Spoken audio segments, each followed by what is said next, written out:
ઉમરગામ તાલુકા પંચાયતની દહેરી તાલુકા પંચાયત બેઠકના 1-2 નહીં પરંતુ 1400થી વધુ મતદારોના નામ મતદાર યાદીમાંથી ગાયબ થઈ ગયા હતા. આથી ખળભળાટ મચી ગયો હતો. જો કે સ્થાનિકોએ તપાસ કરતા દહેરી તાલુકા પંચાયત બેઠકના મતદારો બાજીમાં આવેલી દહાડ તાલુકા પંચાયત બેઠકની મતદાર યાદીમાં સમાવેશ કરી દેવામાં આવ્યા હતા.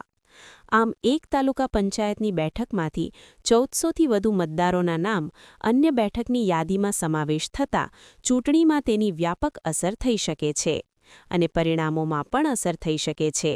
આથી રાજકીય પક્ષો દ્વારા અને ગામના સ્થાનિક અગ્રણીઓ અને મતદારો દ્વારા આ મામલે તાત્કાલિક તંત્રને રજૂઆતો કરી અને મતદાર યાદીમાંથી સુધારો કરવાની માંગ કરવામાં આવી છે. એક સાથે 1400 મતદારોના નામો એક તાલુકા પંચાયતની બેઠકમાંથી અન્ય તાલુકા પંચાયતની બેઠકોમાં સમાવેશ કરી દેવામાં આવતા ગ્રામ પંચાયત પણ હરકતમાં આવ્યું છે અને આ મામલે ઉમરગામની દહેરી ગ્રામ પંચાયતના ઉપસરપંચ ઉમેશ સોલંકી દ્વારા લેખિતમાં મામલતદાર સહિતના અધિકારીઓને રજૂઆતો કરી છે.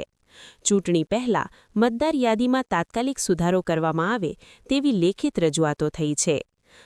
તો મતદારો પણ આ મામલે નારાજગી વ્યક્ત કરી રહ્યા છે અને વહેલી તકે યાદીમાં સુધારો કરવામાં આવે તેવી માંગ કરી રહ્યા છે. મહત્વપૂર્ણ છે કે એસઆઈઆરની કામગીરી દરમિયાન ચૂંટણી વિભાગના કર્મચારીઓ ઘર જઈ અને આ મામલે ચોકસાઈ રાખી અને મતદાર યાદી તૈયાર કરી હતી. નવી મતદાર યાદી તૈયાર થયા બાદ નોટિસ પીરિયડ પણ આવ્યો હતો. જો કે તેમ છતાં તંત્રની આ ગંભીર બેદરકારીને કારણે હવે રાજકીય અગ્રણીઓ અને મતદારોમાં નારાજગી વ્યક્ત થઈ રહી છે. ત્યારે આ મામલે ઉમરગામના મામલતદાર સાથે ટેલિફોનિક વાત કરતા તેમણે આ મામલે ઉચ્ચ રજૂઆત કરી છે અને આવતા ટૂંક જ સમયમાં આ છબરડો સુધારી લેવામાં આવશે તેવી ખાતરી પણ આપી છે. ગામમાં સમસ્યા એવી થઈ છે કે અમારા જે મતદાર વિસ્તારના જે નામો હતા, અમારા ભંડારવાડ વિસ્તાર, પતરાગઢ વિસ્તાર, બગડિયાના અને ભીંડિયાના અને રામવાડીના, એ વિસ્તારના નામો મતદારની લિસ્ટમાંથી સીધા દેહરી ગામમાંથી છોડીને દહાડ ગામમાં ચાલી ગયા, બાજુના ગામમાં ચાલી ગયા. અમારા 1400 જેટલા મતદારો છે એ બધા વંચિત રહી જશે. આવું નહીં થઈ, પાછું લિસ્ટ એ નહીં કરે, લેવામાં નહીં આવશે તો અમે બધા 1400 મતદારો મતથી વંચિત થઈ જશું. અમને આ દહાડ ગામ બહુ લાંબુ પડે છે અને આ તો આ મત ક્યાં આપતા અને હવે ક્યાં? પહેલા અમારે સ્થાનિક અહીંયાની બાજુની જ અમારી સ્કૂલ છે એમાં જ આપતા હતા, જેથી અમને 100 મીટર જ જવું પડતું. હવે અમને 5 કિલોમીટર દૂર જવું પડશે મત આપવા માટે. સીટ પણ બદલાઈ જાય અને ઉમેદવારો પણ બદલાઈ જાય, પછી અમારે કોને મત આપવાનું? વર્ષોથી જ્યારથી હું ઇલેક્શનનો મને લાભ મળ્યો છે, જ્યારથી હું વોટિંગ કરી શકું છું ત્યારથી હું જોઉં છું આ વિસ્તારના અંદર જ, ડેરી વિસ્તારના અંદર જ અમારા ઘરના બાજુમાં લગભગ 100 મીટર પર સ્કૂલ છે, ત્યાં જ હું વોટિંગ કરતો આવું છું આજ સુધીમાં.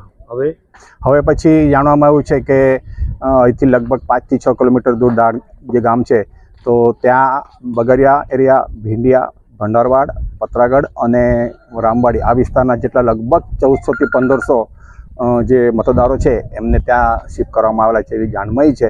અને એ લગભગ આમથી 5 થી 6 કિલોમીટર દૂર પડે છે, જેથી અહીંથી એટલા દૂર મતદાન કરવા માટે અમને જવું પડશે.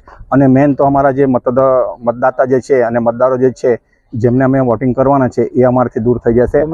જે ઉમેદવારો છે એ અમારાથી અલગ થઈ જશે અને અમને આ એટલા દૂર જવા માટે તકલીફ પડશે. એટલે અમારી માંગણી એ છે કે જે વર્ષોથી ચાલતું આવેલું છે કે જે ગામમાં અમે રહીએ છીએ અને જે સ્કૂલના અંદર અમે મતદાન કરીએ છીએ તો જઈશે તે રહેવા જોઈએ. આ બધી માંગણી છે. અમારા 5 દેહરી તાલુકા પંચાયતની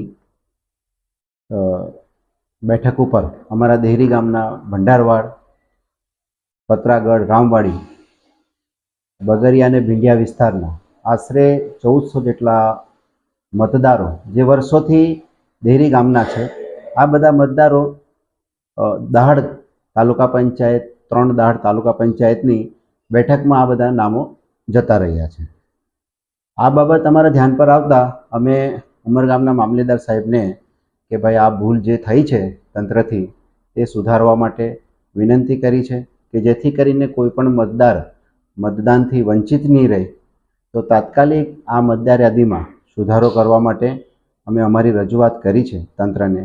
તો મતદાન પહેલાં આ સુધારો થઈ જાય એવી અમારી બધાની માંગણી છે ગ્રામજનોની.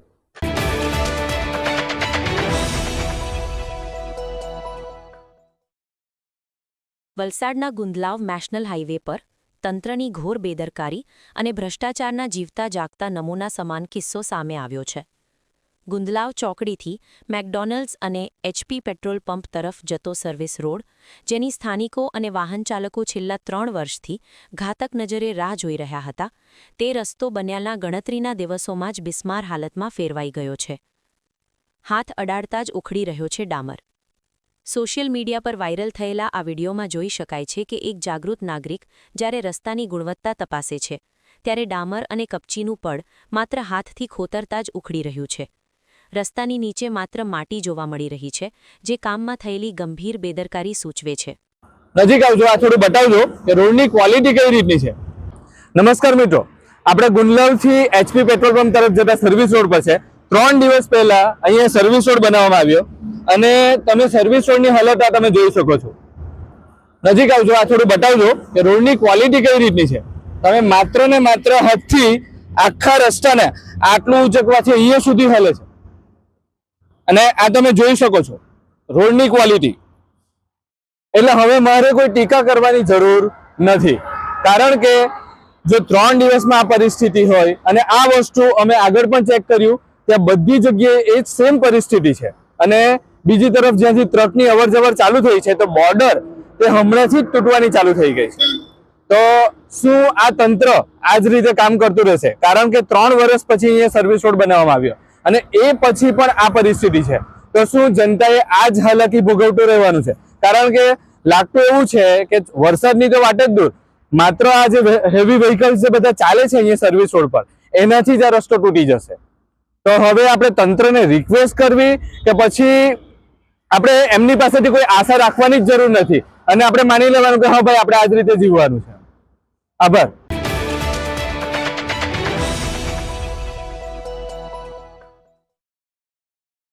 વલસાડ ઈસ્ટ રેલવે યાર્ડની ઘટના. ઈસ્ટ રેલવે યાર્ડ મોતીવાડી પાસે લાગી આગ. અજાણ્યા ઇસમ દ્વારા કચરામાં આગ લગાવતા આગે વિકરાળ રૂપ ધારણ કર્યું. આગ લાગતા વિસ્તારમાં અફરતફરી ફેલાઈ. સમગ્ર ઘટનાની જાણ ફાયરની ટીમને થતાં ઘટના સ્થળે જવા રવાના.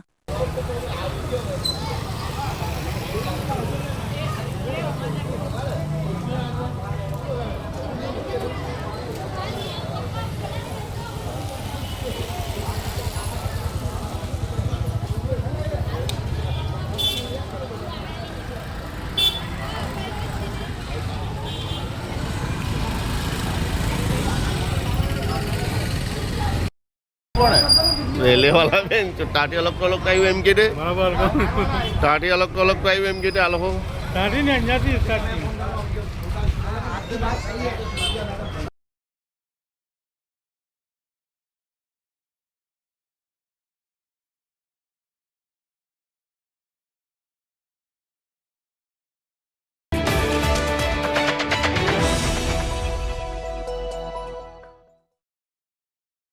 વલસાડ નગરપાલિકાની ગંભીર બેદરકારી આવી સામે.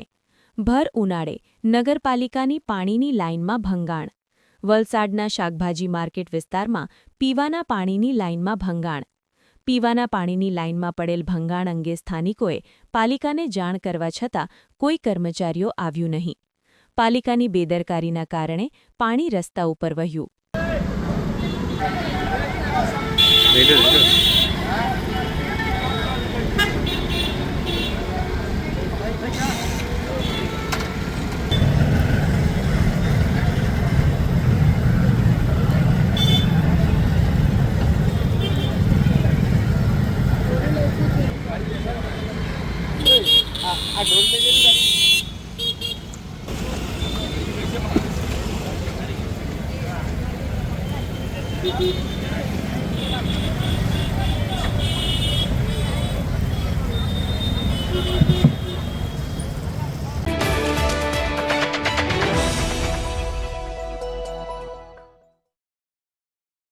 વલસાડ તાલુકાના છરવાડા ગામની ઘટના. છરવાડા ખાતે કાર ચાલકે સ્ટેરિંગ પર કાબુ ગુમાવતા કાર થઈ પલટી. કાર 2 થી 3 પલટી મારી રસ્તાની બાજુએ અથડાઈ. ઘટના બનતા સ્થાનિકો દોડી આવી ચાલકને બહાર કાઢ્યો. કાર ચાલકનો ચમત્કારી બચાવ.